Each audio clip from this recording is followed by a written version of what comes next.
ফেরাউন। সে মিশরের মাটিতে কি বলেছিল জানেন?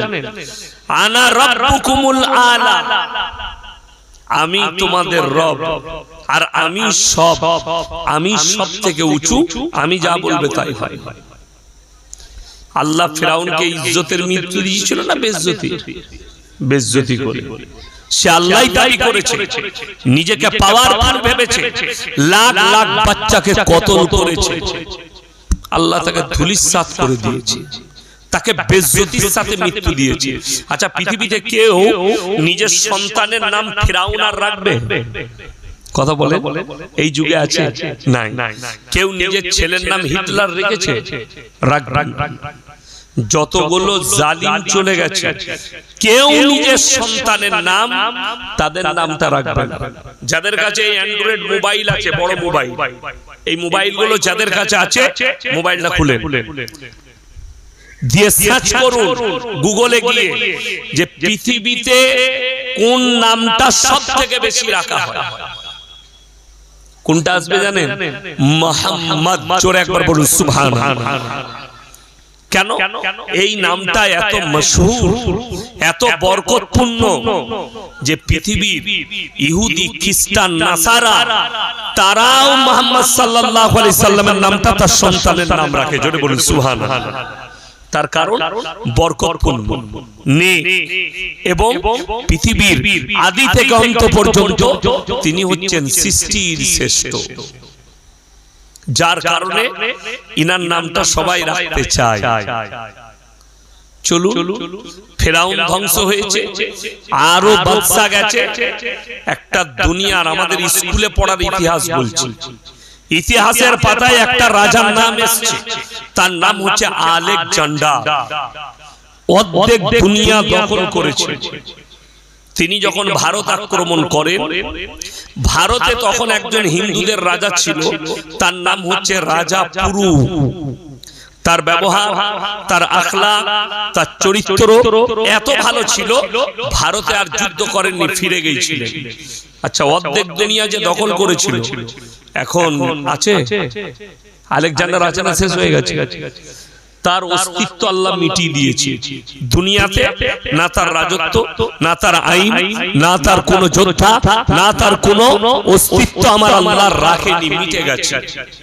নবাব সিরাজউদ্দৌলার হাজারটা দৌড়ের বাড়ি মুর্শিদাবাদের লালবাগের মাটিতে দাঁড়িয়ে আছে, কিন্তু আল্লাহ তাদের অস্তিত্ব মিটিয়েছে। হায়দ্রাবাদে টিপু সুলতান, হায়দার আলী, তাদের সব কিছু নিশানা আছে, আল্লাহ তাদের অস্তিত্ব মিটিয়ে দিয়েছে।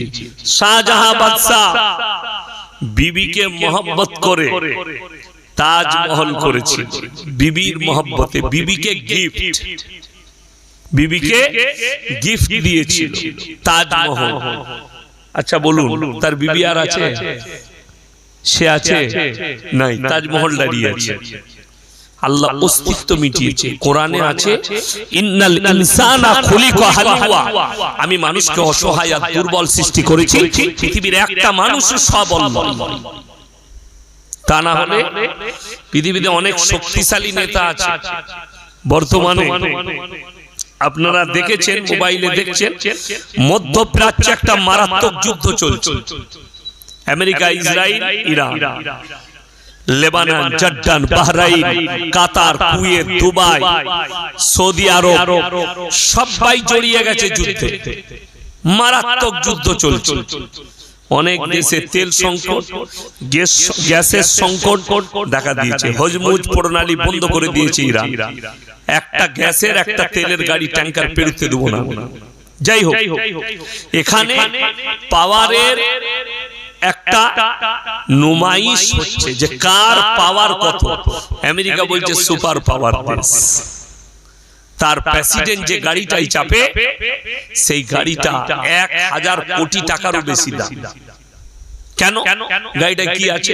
মিসাইল মারলে লাগবে না, পরমাণু মারলে আসর হবে না। তার কাছে 0 পয়েন্ট থেকে AK-47 এ গুলি ছুড়লে বলছে গুলি ভেদ করবেন, স্কেচ পর্যন্ত পড়বেন, এত পাওয়ারফুল। গাড়ির ভেতরে প্রেসিডেন্ট বসে থাকে। এখন আপনি আমি মনে মনে করব তাহলে তো কোনো দুর্বলতাই নাই, তিনি প্রেসিডেন্ট, তাকে কেউ ছুঁতে পারবে না। আল্লাহর কসম করে বলছি, শুধু ওই গাড়ি নয়, কেউ যদি লোহার ঘরের ভেতরে থাকে, লোহার প্রাচীর হয়, চীনের প্রাচীরের থেকেও মোটা পাঁচিল যদি লোহার হয়, আর সেরকম ঘরের মধ্যে কেউ বন্দী থাকে, আল্লাহর কসম তার মৃত্যুর টাইম হলে মালাকুল মউত তার জান কবজ করবে। তাহলে আল্লাহর কাছে দুর্বল না সবল? দুর্বল। আমাদের যে জীবনটা দেখছেন, আমি এখনো বক্তব্য শুরু করি নাই, করব। আমি আপনাদেরকে আল্লাহকে চিনাচ্ছি। আল্লাহকে, আপনি সৃষ্টিকর্তা, আপনি কি, আপনার আমার কি যোগ্যতা আছে? মানুষ যে এত অহংকার করে, এই জমিনের উপরে এই মজমায় বসে নিয়ত করলেন, টাকার, জ্ঞানের, বলের, দলের, শক্তির কোন জিনিসের অহংকার জমিনে করব না, বলুন ইনশাআল্লাহ। কোন জিনিস। আমাকে দেখছেন, আপনারা মোবাইলে আমাকে দেখেছেন, এখনো আমার যারা বন্ধু আছে, আমার সাথী ভাই আছে, আমি পড়ার জীবনে যে ইয়াসিন ছিলাম, এখন আমি তাদের সাথে সেই রকমই ইয়াসিন আছি।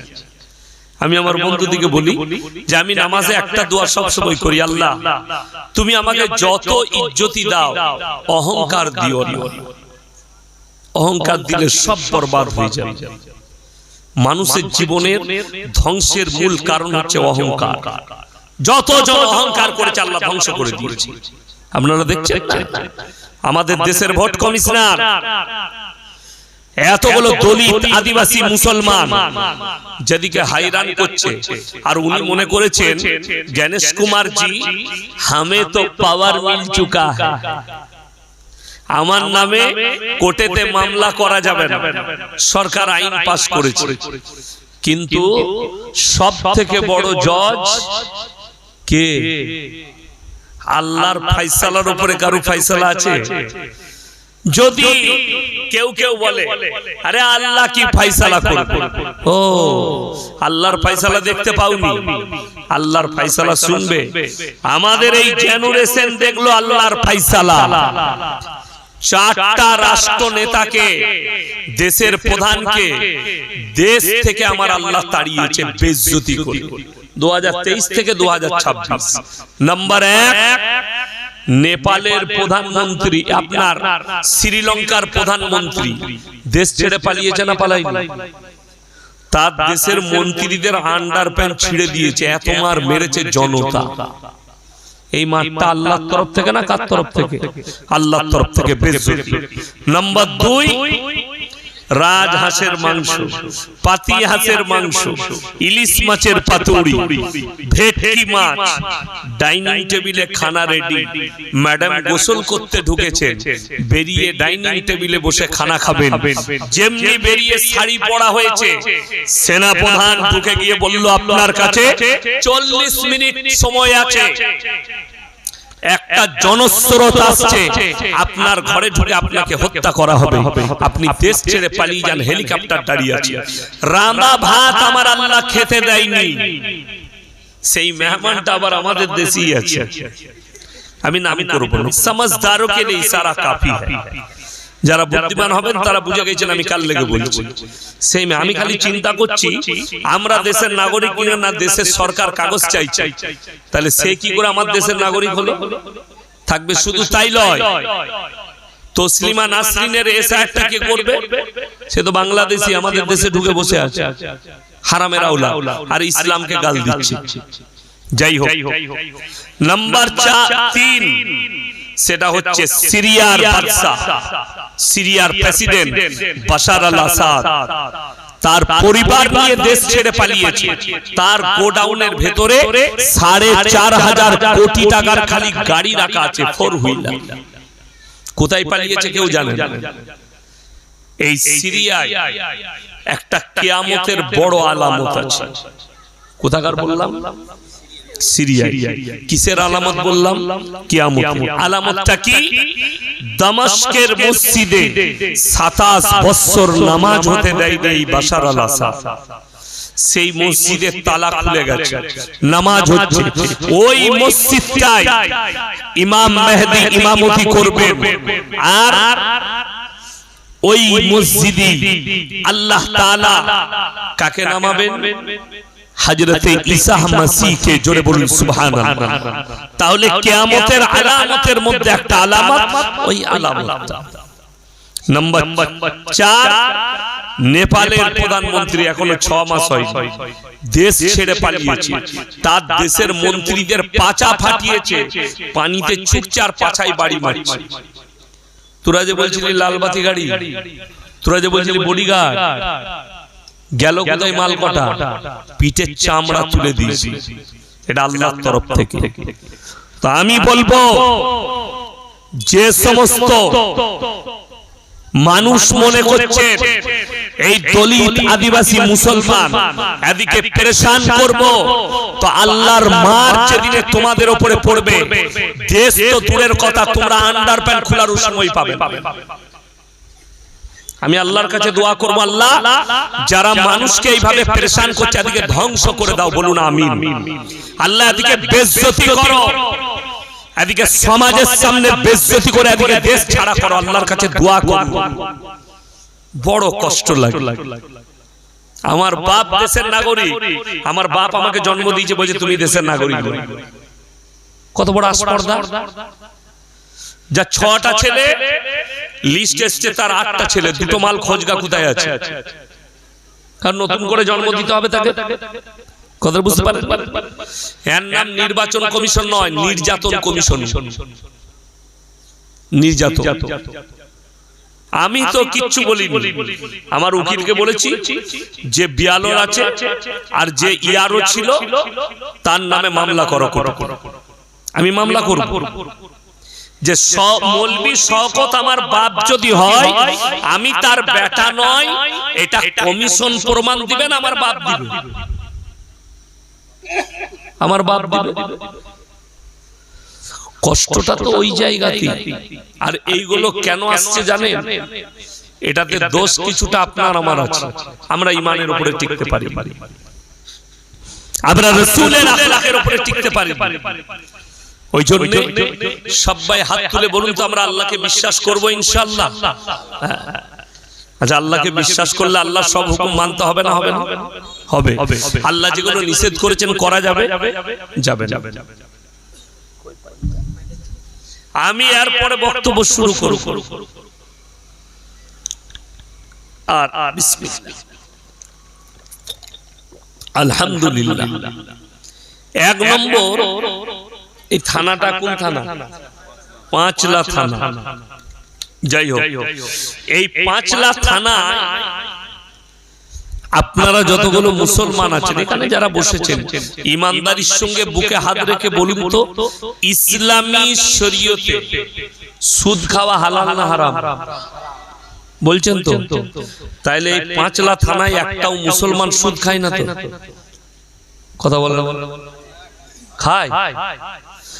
আচ্ছা বলুন, এই সুদটা যে হারাম, এটা আমাদের মৌলবীদের ফতোয়া না আমার আল্লাহর হুকুম? আল্লাহর হুকুম। যদি বলেন কোথায় আছে? কোরআনে আছে, ওয়াহাল্লাল্লাহুল বাইয়া ওয়া হারামার রিবা। সুদকে হারাম করেছি, ব্যবসাকে হালাল করেছি। সুদ হারাম, ব্যবসা হালাল। যে ব্যক্তি হারাম জানার পরে সুদ খেলো, সে যেন সর্বপ্রথম আল্লাহর সঙ্গে যুদ্ধ ঘোষণা করে দিল। কার সঙ্গে বললাম? কথা বলেন, কার সঙ্গে? আল্লাহর সঙ্গে যুদ্ধ ঘোষণা করে দিল সর্বপ্রথম যে সুদ খেলো হারাম জানার পরে। কি জানার পরে? হারাম জানার পরে। অর্থাৎ যখন আপনি মুসলমান দাবি করেছেন, আল্লাহকে বিশ্বাস করেছেন, দাবি করলেন, কি ব্যাপার, কি হয়েছে?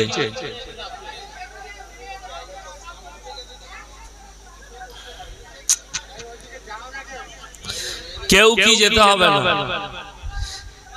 আমি কালকে জলসায় বলে এসেছি বীরভূম ডিস্ট্রিক্টে যে কিয়ামতের ময়দানে হিসেবের সময়ও এরা ঝামেলা করবে, বাস্তব বলছি। আমার তো খালি চিন্তা এরা কবরে গিয়ে ফেরেশতার সঙ্গে ঝামেলা করে কিনা জানি না।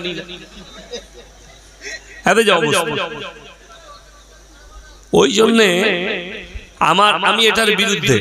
মেয়েদিকে মজমায় কখনো বসতে দেবে না জলসায়, ও ঘরে বসে শুনবে, মাইক টাঙিয়ে দেন গ্রাম মজমায় আপনারা বসে শুনুন। আল্লাহ মাফ করুন, মায়েরা চুপ করে, কথা কম বলে। আমি সেনসিটিভ আলোচনা করছি। এ বড় কষ্ট করে দাওয়াতটা নিয়েছে, 1 বছর অনেক দিন আগে দাওয়াত করেছে, আমার ডেট পাই না। আমার দাওয়াত আজকে আছে, তারপরেও আমি ডেটটা নিয়েছি জলসা, জানেন তো। তারা আপনাদের থেকে 6 মাস আগে ডেট করেছে, গত বছরে ডেট করেছে।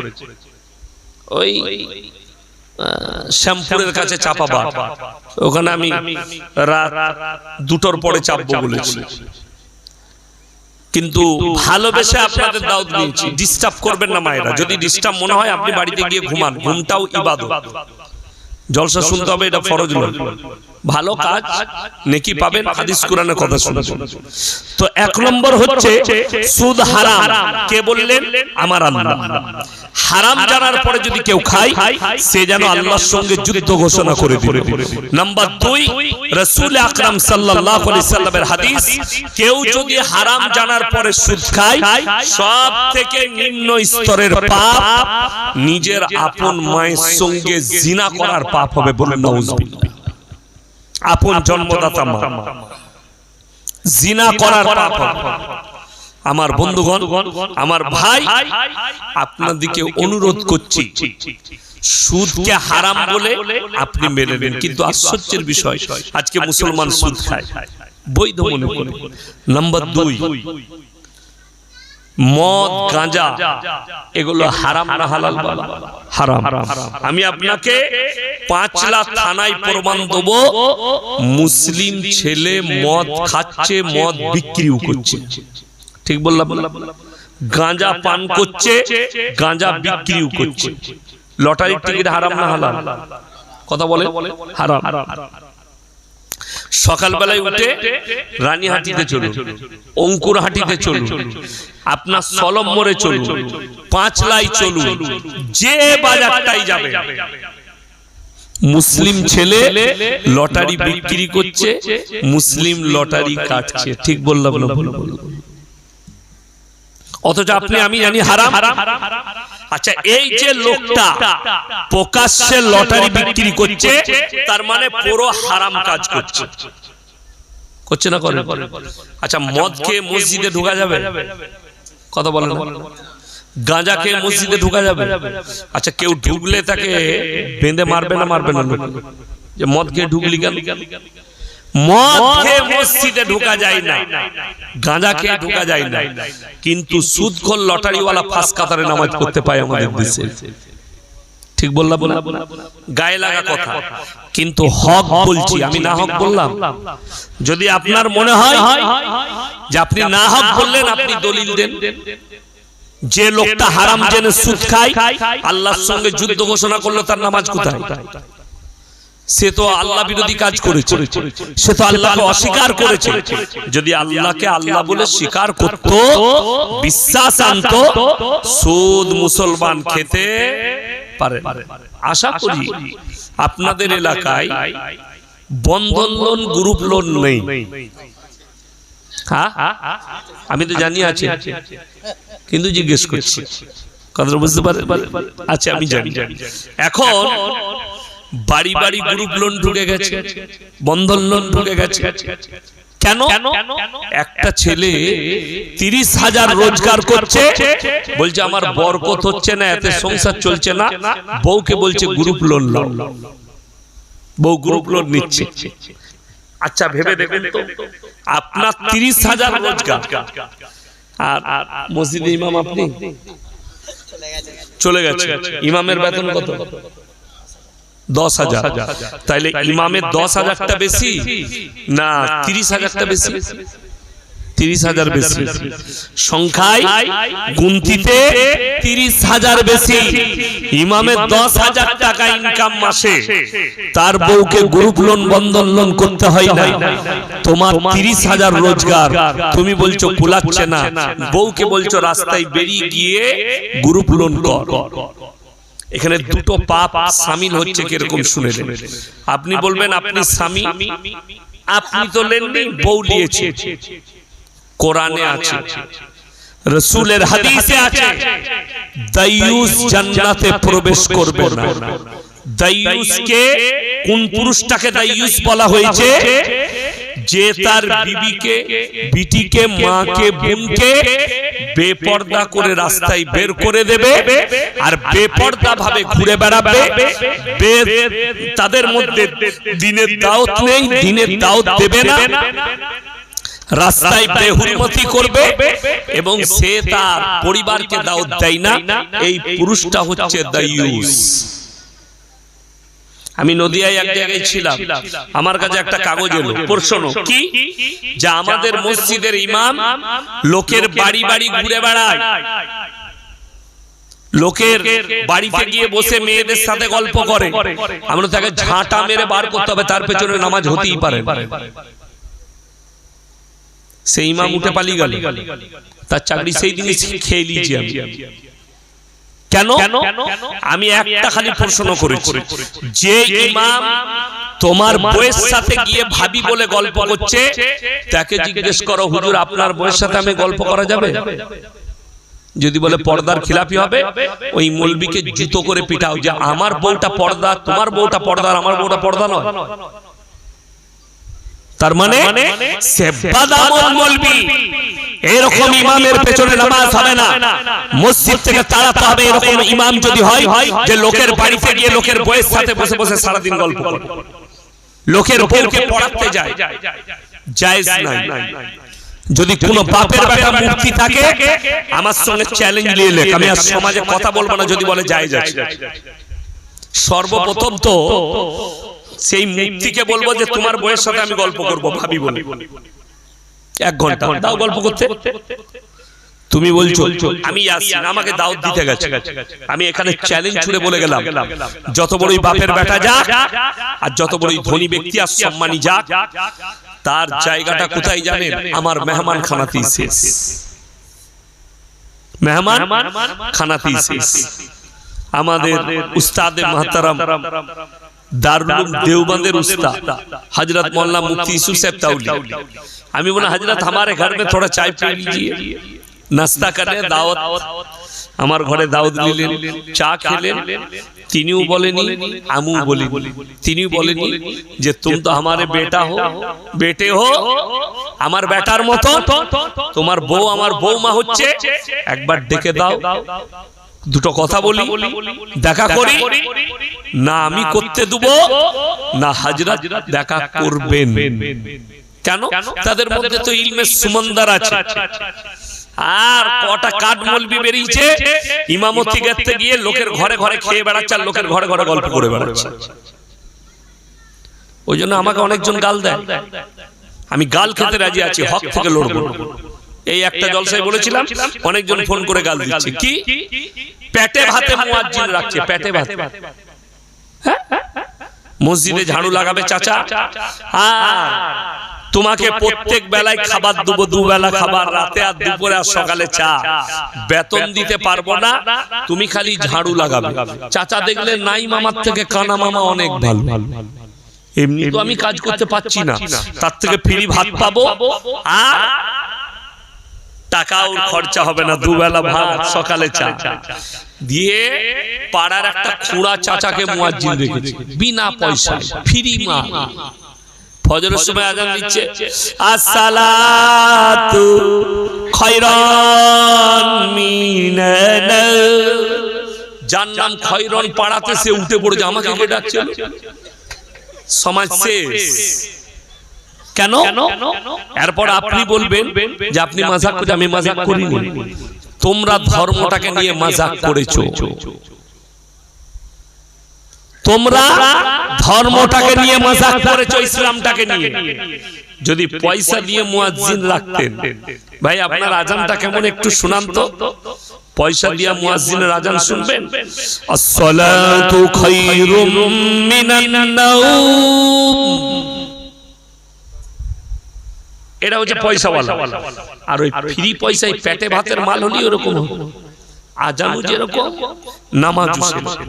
অথচ হাদিসে আছে সাইয়্যিদনা বেলাল হাবশী রাদিয়াল্লাহু তাআলা আনহু আজান দিলে মদিনার গলিতে কান্নার রোরহাট পড়ে যেত, এত সুন্দর মধুর্য আজান দিতেন। তোমার মনে হয় না আমার মসজিদে আজানটা সুন্দর হোক?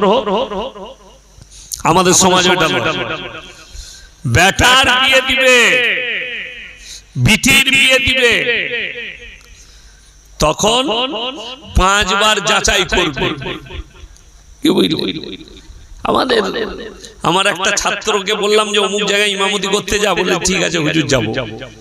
সেখানে গিয়েছে, তাকে একটা ফদ্দ ধরাইছে, কে? মসজিদের সেক্রেটারি। সপ্তাহে 2 দিন পায়খানা ঘর পরিষ্কার করতে হবে, 3 দিন মসজিদে ঝাড়ু লাগাতে হবে, এই করতে হবে। সে আমাকে ফোন করে বলছে হুজুর এটা বলছে। আমরা দে তোরে হারাম করে ফোনটা। আমি বললাম এই তুই ইমাম রেখেছিস না বাপের গোলাম? বলছে হুজুর ইমাম।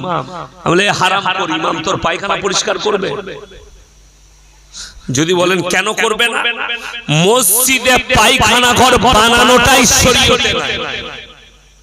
আমি চ্যালেঞ্জ দিলাম, হাদিস থেকে যদি কোনো মৌলবি দেখাতে পারে আমি আর জীবনে সমাজে বক্তব্য দেব।